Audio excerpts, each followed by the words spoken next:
Hey everybody, welcome to a conversation on Genesis. It's Scott, Rich, and Greg here. Rachel's out of town, and this week we're talking about moments in Genesis, Jacob and Esau, and Isaac, and blessings. Just so you know, Greg doesn't edit, but he will delete and make us start over. And we'll do that. Take two! Take two. Yeah. We've been striking out on the podcast lately. Yeah, I think We're in a podcast slump. that we're in a slump. Was Rachel not here last week? No, Rachel was here, I think. That was a slump. Oh, United Service. Yeah. We went off on trails. Yeah. Last week. Yeah. So you guys have been 2 weeks without an episode, so we gotta actually get this one done. Yeah, let's do it. I love Genesis. It's been interesting in this. You like Genesis? I do more all the time. Okay, because I keep every time we work on messages, the first thing you say is, "I hate these people." In the end tonight, not yet. What's that? Phil Collins is pretty good. Genesis. I think now we have to start over again. I think I'm feeling more than ever the intentional repetition that is in Genesis. I think what I don't like is I'm okay with awkward, but like the predictable humanity is just being a train wreck in relationship with God is kind of hard to watch. But the theme that is still over and over and over again on repetition is that God created in order that there would be relationship with humanity. Humanity blows that up somehow. There's incredible consequences to it. But God is a restorer, which isn't free.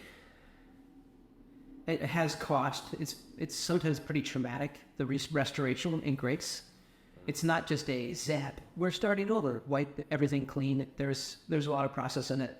But it, again, opens up a door to relationship with God. And so if you look at each of these stories individually, you just go, wow, I don't know if that has like clean resolve. But the repetition from the most like the global epic stories of the beginning of creation and now zoomed into a family, it is shown that humanity has recurring predictable issues, but God is relentlessly working to have a relationship with humanity. And if I can like feel that as a character trait or reality in God, it brings a lot of clarity in Jesus is. And so that's really beautiful. Like, do I think Abraham and Isaac and Jacob and Joseph, all these people, they are not to be idolized or like the goal, like they're in the Bible, we should try to be like them. No, please no. But the thing that is the hero is God. And so I really like that. Mm-hmm. I think my struggle in the past has been like, let's do something on the patriarchs. Let's do a series on them. You just go, they're terrible. But that's the point. Yeah, that's the thing. Let's do a series on the 12 disciples. But yeah, they're dum-dums. Yeah, and so that is the truth of there are so many things that are admirable and should be replicated in the characters, the people that are found in Scripture, but they're not the hero. We're supposed to be Christ-like. We're supposed to have the heart of God. We're not supposed to be like Paul. Very different. Yeah, I think there's a difference too between like where you idolize biblical figures and then also trying to like look at their journey and get encouragement from that. Like I wrote a little bit at the end of today about like this message reminds me a lot of like Thomas's journey. It was a disciple. Yep. Like he just know him as doubting Thomas for a reason. But like he also completes the doubt didn't eliminate this process of faith and trust. And Yeah. well, yeah, it could be. I feel like so much of the times in church, your trust in God is like this expectation that you're supposed to be either having or you don't. And like, I accept Jesus, and now I fully trust Him with my life. And I don't really think that's how any relationship, a healthy relationship, works. Like I think of some of the probably worst relationships are the ones where there's expectation and you trust me fully, like what Anthony meant. Yep. like a job, or a failing marriage is probably one where it's like expectation and trust and actual trust are completely missing. And so like when people start coming to church or searching with Jesus, and they have that feeling of like, oh, I have to go trust. I think stories like Thomas call us to like, oh, okay, this dude had process and he wasn't thrown into the pit. He wasn't cast out because of it. He was invited in. And I think as we like look at the story of Jacob and Esau and this stupid kids trying to get what was already promised to them, I think for me what comes out is that process of like, okay, are we doing this because I'm prideful? Am I doing this because I am impatient? Am I doing this because I don't feel like I'm getting more owed? And so how do you practice that trust over time? You're starting us off with a quiz without gifts. And this would be a quiz that my wife and I would take and score severely. Oh my gosh. Yeah. Have you, like the question, I think one of them is like, have you been thinking about what to get somebody, bought it, and now are just waiting for the perfect moment to give it? That's none of that is in you. Never. And your wife appreciates that? Yeah. I do think, so bringing gifts to the table, I love in Genesis chapter 25, this is Isaac and Rebekah are not able to have children, and Isaac prays, and then all of a sudden Rebekah she's pregnant, and like there's this declaration, she goes, something is crazy inside of me. And then there's this just short line of there are two nations within you, twins, and the younger will be served by the older. The younger will have the blessing, will be the heir, as opposed to the older. And so like that is like marked, stamped, like family lore. And then we go into it's like 7 chapters of Jacob and Esau, and the whole time Jacob is promised this thing, and it seems like the thing that's beautiful about, again, relationship with God, that God is doing what he said he was going to do and being gracious maybe to Isaac as he's trying to get it all on his own while God is doing it for him. And we're not even going to look at the story like when God has said that he's going to be blessed. There's a restating of the covenant. You're going to be blessed. You're going to be a blessing to all people. You're going to be a great nation. The same covenant that was given to his grandfather. Yeah. And he's been manipulated by his father-in-law. He's got 2 wives. He's about to leave, Leah and Rachel. He's about to leave and go back to Canaan. And again, God is Back home, right? Back home. Yeah. And God has said, again, repeatedly about him being blessed. And there's this story of him, again, making this arrangement with his dad, that every sheep or goat that is speckled will be his, and the ones that are not will be his father-in-law's. And that arrangement is made, and then he takes these willow branches, he makes them look spotted, and a majority of the healthy, good sheep are spotted, and it isn't said in the narrative, but the reality of it is that if you come to this with like scientific reason or even reason of the age, the willow stick didn't do anything. It didn't do anything. God was at work doing something. But what a great Jacob moment to go, I did it. I made all the sheep speckled because I took a willow stick and put it in the water.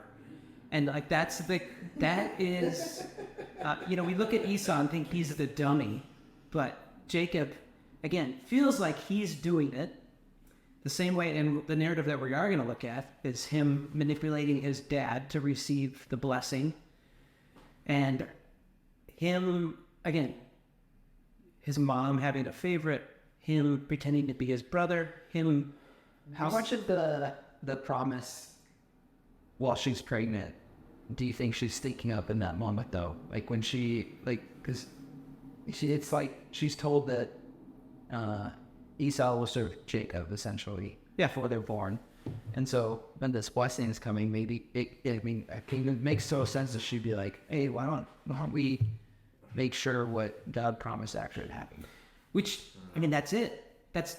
So the moment when you go, let's make sure the things that God promised actually do happen. So like the key words are like actually. And so like in our conversation on Sunday, we're going to you could probably make an infinite list to some degree of all the things that we can, and even maybe are promised to receive from God. And the thing that we need to process, I really think that we need to process is that, so peace, just have peace. We are supposed to have a peace that surpasses understanding. Okay? And so, I can receive that from God, but in order to make that happen, I'm going to do everything to make that happen. Even though so that dance between I do have a responsibility, but also I shouldn't be like, going to the front of the line and shoving God to the side and going, "Hang on a second, I gotta do it because you promised." That's weird, and I feel like I don't like Jacob and Esau, probably because I see myself in them. Point. Yes. Unfortunately, I see a lot of Jacob in me because, again, if God, it's going through a list of things that we would receive from God, even just the simplest of salvation. Salvation, relationship with God, that is salvation, opportunity of relationship with God. I can be very quick to go, hang on a second, God, step aside. I have to work on my salvation. And now, to be passive is not the answer, but also to, grocery cart God in the ankles so that he gets out of the way is not the answer either.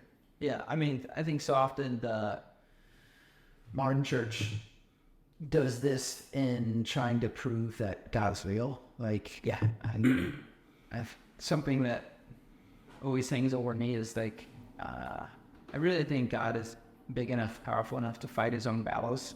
And so I don't feel like it's my responsibility to defend God. Someone all powerful as him could do it a little better than me.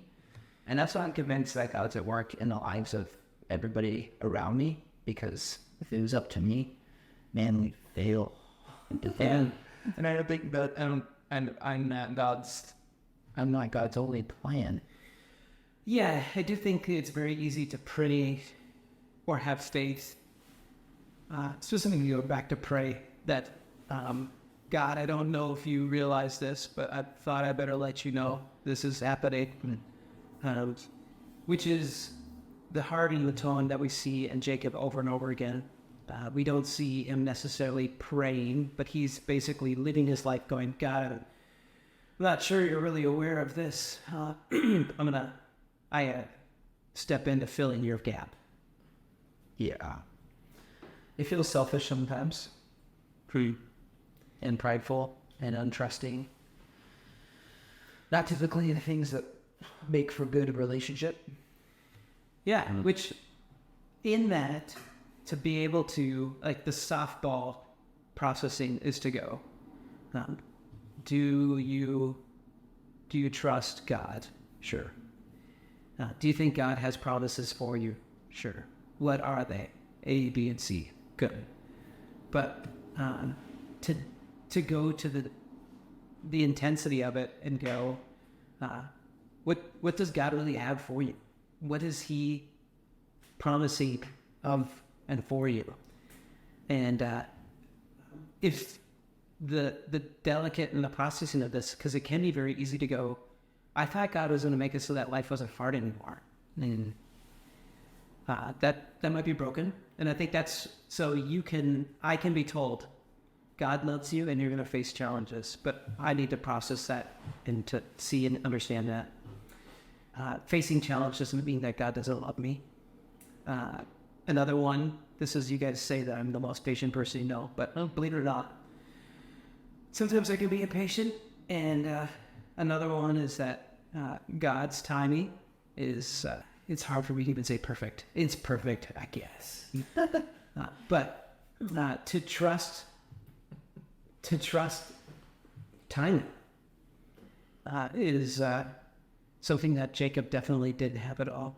And so what is it, again, do you think God's timing is perfect? Sure.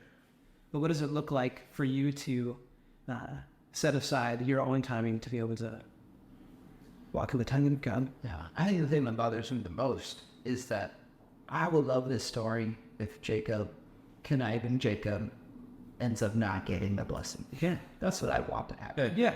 Because I hate when people are like trying to take advantage of the situation, trying to, I don't know, be overly motivated to the point of hurting people. Yeah, because the thing that I visualize is that if there was a massive crowd or line of people and God said to Jacob, you're going to be at the front of the line. You're at the back right now, but don't worry. I'm going to take you to the front. And while God is like parted the ocean of people to walk up on, Jacob is like knocking down old ladies and kicking dogs and just like shoving his way and, causing a scene, is hurting people to get to the front line. And God is going, you could just walk through the parted crowd in front of you. And then the thing that is just like you said, that was radically broken about the story to me is that what happens in the end? He's at the front of the line. Yeah. And so when we have a moment, grace, God is as we see that in Genesis, we see it as a biblical theme that God is incredibly gracious. And so when the thing that doesn't make any sense is that while we will work, it's very easy for me to work insanely hard to try to not need grace, to try to manipulate or force God's grace, to plead for his grace. At the end of the story, what do I get at the end? God's grace. And so that's a beautiful part of narrative of story. I do think that this train wreck is to point to the reality of like, hey, maybe relax a little bit. Maybe embrace what God has already promised or given you. It may not be easy. It may be, you are going to face trials and troubles and you're going to mess up, but relax a little bit. Yeah, it's almost like you could be a tryout like Jacob or not, and it doesn't really, it has no impact on what God's actually trying to do. Yeah. And I don't think the moral of the story is to not try. No. But definitely it is just like, don't be weird about it. Yeah. When Jacob is returning back to his brother, I think it's 4 times that Jacob refers to Esau as his Lord and being his servant to Esau. As we go back to my Lord, he's elevating Esau. And he's setting a whole bunch of gifts and all these things to try to ease the blow because he's manipulated his brother to his past. And when they get back, when they actually do meet, Esau goes, what was with all that stuff? It was a gift. I don't want you to be mad anymore. And Esau, in whatever his issues, but he goes, oh, I've moved on. I'm all right. Don't worry about it. I don't need God has blessed me. I don't need your blessing. And like that is like a ton of bricks to go. Again, he worked so hard to steal something that God had already given. Him taking from Esau was mad initially. And he said, Dad, don't you have more blessing? Did you really give it all to him? All that stuff. But here, time had played out, and Esau goes, oh, I didn't get the blessing from Dad, but man, God bless me. Mm-hmm. And that his blessing was not unlimited. Yeah. And so, again, all of Jacob's efforts to steal this thing that his dad gave, what he really needed was the blessing of God. And what he had. And he had it. He already had it. And the crazy thing about it, that again builds into the dynamic of the story, is that Esau was also blessed as well. And so as we It's the best part. Yeah. When he shows up and gives him a hug, and he's like, "Boy, but don't be mad." And he's like, "Oh, I'm not mad. Who are these wonderful people?" And then he meets his extended family. Like, it's just, nuts. So for us to walk in a world where we realize God is so stinking generous, doesn't necessarily make things easy or perfect, and we can get in the way. But even in our getting in the way, God is not kicked out of the way. That's a new part of the restoration process in the Genesis narrative. There's a big difference between, more fullness of picture. If you just say every time there's a complete train wreck, there has to be a flood to wipe it all clean. What if when there's a complete train wreck, here's a more clear picture is that God is stepping in and not being pushed aside as we are trying to push him aside. Richard's wrap up. Do you have a logo or anything that like flashes? If you look at, so we're talking about blessing, we're talking about Jacob had good things that were coming to him that he was impatient for. And then there was Esau, who had good things come to him that were laid out for him, essentially. And then you jump into the New Testament, and Ephesians tells us, like, we're God's workmanship, and there are good works coming for us that are prepared for us. So we can see it as people today that there's stuff. It's not going to be easy, but there's stuff that we get to do. We have to trust God and be ready for it when it comes. It doesn't mean here's the good thing. Okay, it's here now, great, and here's done. It's here's the good thing, now do it. Mm-hmm. So I just think like looking at the story of just like the stuff's gonna come to you. Just be patient and then do it when it's there. I think that we also get to do that just. It's easy to look at from this side of the cross, from this side of Jesus and go, oh yeah, cool. Makes sense. But then looking back, we can take in the example of Jacob and Esau and go, yeah, God's big, and God, and God's not fragile, and God is this person who has blessing for his people. And it's there. It's cool. Yeah. See you next week. Bye.